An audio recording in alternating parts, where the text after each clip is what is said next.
Yeah, a bit. Usually get back to sleep, my love. I'm fine. No, it's okay. What else is on your mind? I don't know. It seems weird, but I had one of the most vivid dreams of my life. I saw a fox on a snowy mountain, just looking confused and worried. Those eyes. I can't get those eyes out of my head. She was running in the windy snow, looking for something. Do you think it has to do with you and what's been going on? I don't know. It was just a dream, Rachel. They're not meant to make sense. A lot's happened the past couple days, that's all. Well, if you're not going to sleep anyway, you should tell me. I want to hear. All right.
I'll try not to spoil too much since a lot of this game ties into the very last act, which is the epilogue, I call it.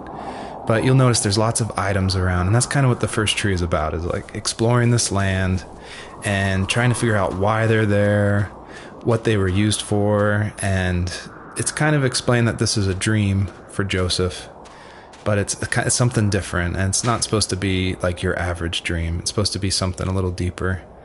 So pay attention to all the items that are around and try to figure out how they tie into the story.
So, not far from her home, she followed that path to something unexpected.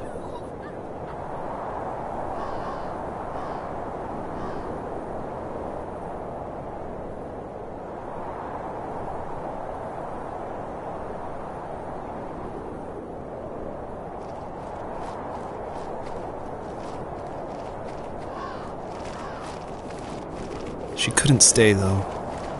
She had to find her other 2 children. So she took that path. She followed it towards something ancient. Something with answers.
Fox looked high and low, searching for any sign of her cubs. Points of light showed the way to this ancient tree. It was as if each one had a story to tell, all their own. The land was trying to tell my story, too. I felt like I was right behind her the whole time.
As a kid, did you ever do show and tell in your class? Yeah, I think I only did it once, when I was in the 4th grade. You know how my life was around then. I wanted to show my class what helped pass the time and distracted me. So I brought a dozen paper cranes I had made. I think I told everyone how badly I wanted to be a bird and fly, embarrassingly enough. Don't be embarrassed. Every kid wants to fly. For me, it was another toy from my dad, a wooden boat. I remember guarding it so carefully in my hands as I walked into class. When I sat down, a group of boys immediately made fun of it. They asked which trash can I found it in, or why an ugly log was my favorite toy. When I got up, I didn't even want to tell them my dad had carved it. I said it was a joke gift my friends had given me. Kids can be so cruel. Some of them are. I shouldn't have let them get to me, but it did. It's amazing we bounced back at all.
Dad did for a living? Wasn't he like a lumberjack?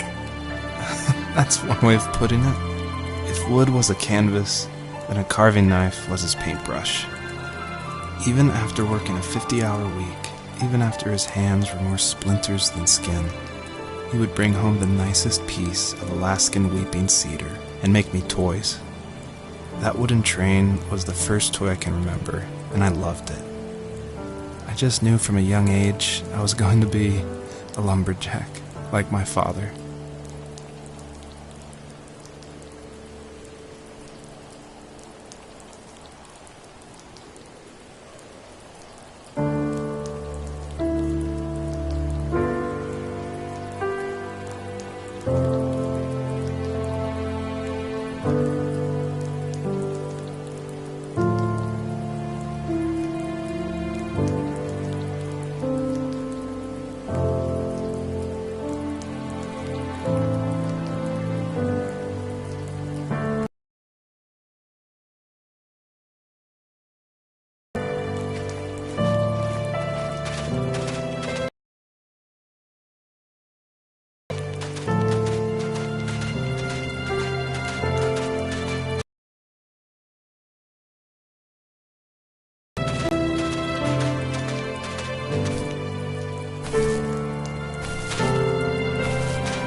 older I got, the more I withdrew. I asked myself, why talk to anybody anyway? Why bother when I'm happy by myself? I started drawing a lot, mostly animals I saw in the woods by my home.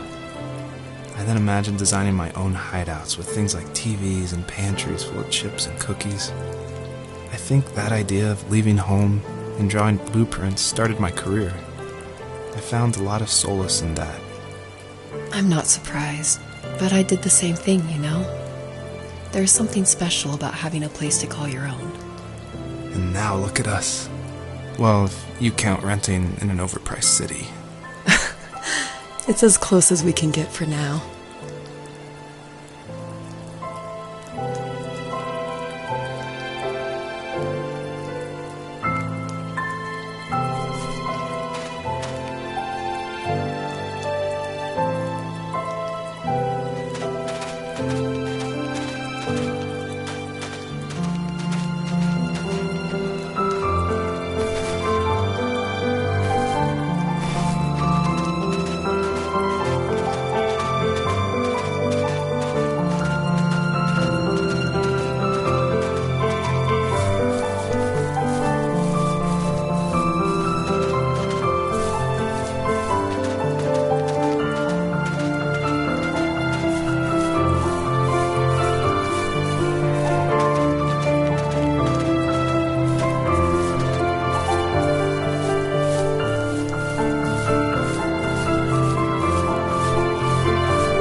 Usually those kids would leave me alone, but somehow they could tell I was different. They made fun of how far away I lived. They called my dad a sourdough. I was a blabbermouth as a kid, telling my dad stories I made up for hours. But after that show and tell, I didn't tell him much anymore. He didn't know exactly what was wrong, but his best guess was that the toys he carved weren't cool enough. He carved me a tank and tried to tell me what it was like to be in a real tank as a serviceman. I didn't know your dad was in the military. Yeah, in the army. The sad thing is that I'd pretty much forgotten until just now. There's so much I still don't know about him. I'm sorry. He knows how much you love him. You're going to see him again soon and have some closure, I'm sure.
My teenage years were full of sketching, angst, and trouble. I wasn't popular or unpopular. Maybe just forgettable. I guess that gave me a sense of freedom, so I hung out with crazy kids, doing crazy things, even though I mostly just watched the chaos ensue. We did it all. Put fireworks in mailboxes, hide roadkill in people's garages, break windows of the barber shop in Anchorage. My dad was furious, but he was so busy working he couldn't do much to stop me from going out. I think being an adult means there's no one to stop you making hard decisions. He had to make a living, and he couldn't be in two places at once. Yeah, I realize that now. But at the time, I was sure he was more interested in growing his business than what was going on with me.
He was working another late night, and my friends were over, saying how bored they were and how they had come all the way out to my house for nothing.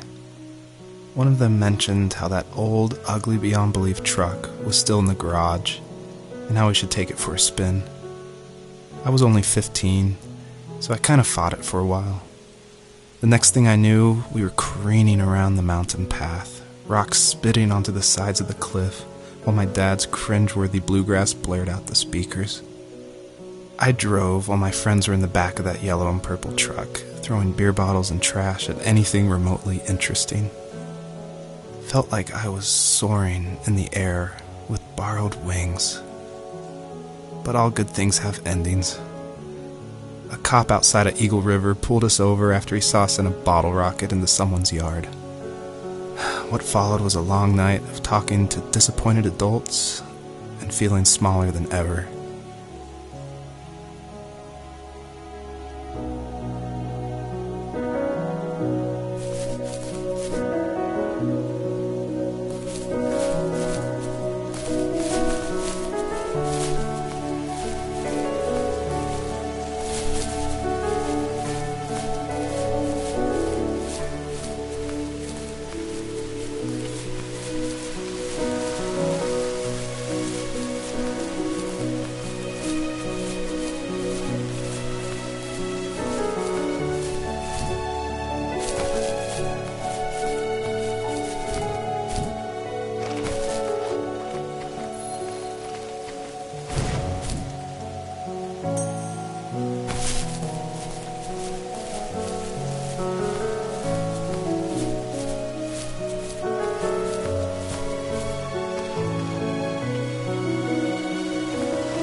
If there was some way I could take my love of drawing and turn it into a way of escape, nothing would make me happier. I wanted to create instead of tearing trees down. I wanted to move to the lower 48, not because I hated it there in Alaska, but I hated the idea of it. It's like all of that spite inside me had created this monster which followed me around my whole teenage years. I put so much energy into doing what others didn't expect of me. Why did I do that? There's one fact you're forgetting, though. If you didn't have that fire in you, we probably would have never met. You're absolutely right. Maybe the destination is all that matters in the end. But then why am I awake? Why am I seeing this fox go on her journey? And why can't I stop thinking about my dad?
My dad built a lot of stuff in his free time. If he wasn't watching fly fishing or reading Tom Clancy novels, he was carving something. He made tons of birdhouses. Not that he was into bird watching, but I think he really missed working and adding on to the home. If he couldn't afford the time to build onto our own house, he would have to settle with watching birds move into their little homes. We kept an old mattress in the bed of that ugly yellow truck, so we would drive it deep into the woods and then watch the birds fly into their houses while the sun set. Usually it was accompanied by venison jerky or a cold Coke, but not a lot of talking, which is how we both liked it.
happiest underneath the evergreens. We decided it was time to finally map out the hundreds of acres we lived on just to pass the time during the summer. He was only free in the evenings, so I would spend the day wasting time on dial-up internet and sketching, and then we would rush into the woods, pen and map in hand, before evening fell. Sometimes the aurora borealis would cast a cold green glow on the mountainside, and we would finish our route underneath a twilight sky. Sometimes I was lonely during those summer days, but there was comfort in the routine. A lot of teenagers aren't looking for the daily grind, though. There's nothing wrong with wanting to get out, to leave your childhood home. You wanted to progress, to make something of yourself. Yeah, you're right. That house. I'm sure it's the same as how I left it. But then why does it feel so different? I doubt you're the only adult to have looked back and asked that question.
Even at my most distant, at the times when I detested him the most, he kept reaching out.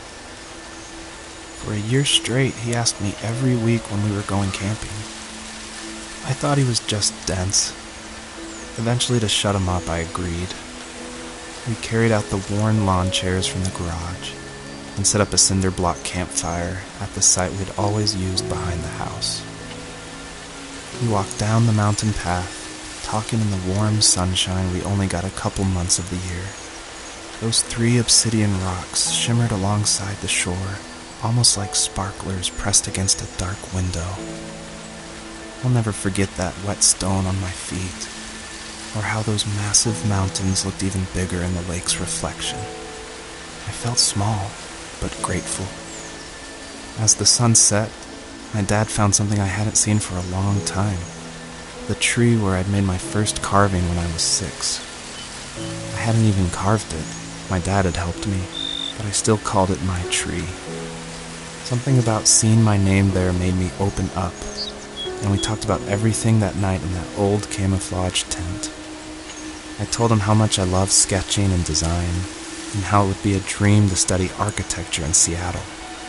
I told him how I didn't get along with my friends much anymore, but that I didn't mind being alone. He told me he was there